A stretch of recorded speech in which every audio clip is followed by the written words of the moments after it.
Isu dugaan perselingkuhan antara Putri Chandrawati dengan asisten rumah tangganya Kuat Ma'ruf dibantah oleh Mabes Polri. Kabar Reskrim Polri Komjen Agus Andrianto mengaku pihaknya telah meminta keterangan dari para saksi dan tersangka dalam kasus pembunuhan Brigadir J. Hasilnya tidak ditemukan bukti yang mengarah pada dugaan perselingkuhan antara Putri dan Kuat. Menurut Agus, isu perselingkuhan yang selama ini mencuat berbeda jauh dengan fakta yang ditemukan penyidik. Ia menjelaskan bahwa Kuat Ma'ruf ternyata baru kembali bekerja di keluarga Verdi Sambo.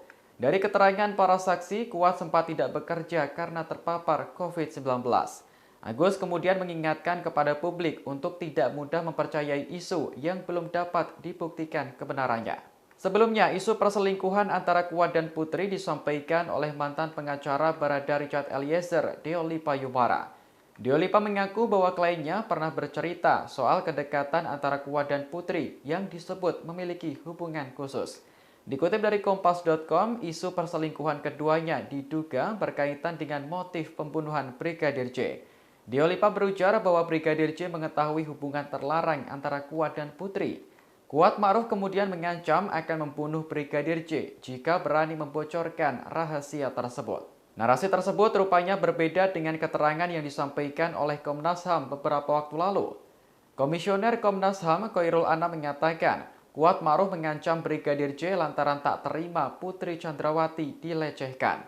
Anam menyebut ancaman itu diterima Brigadir J pada tanggal 7 Juli malam dan berlanjut pada keesokan harinya. Sejauh ini motif pembunuhan Brigadir J masih seputar dugaan pelecehan seksual. Komnas HAM dan Komnas Perempuan menemukan indikasi adanya dugaan pelecehan yang dialami Putri Chandrawati. Dua lembaga itu telah merekomendasikan pihak kepolisian untuk kembali mengusut dugaan pelecehan tersebut.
Hai pemirsa Sri Popo TV, jangan lupa komen, like, dan subscribe, serta tonton terus berita-berita terupdate lainnya ya.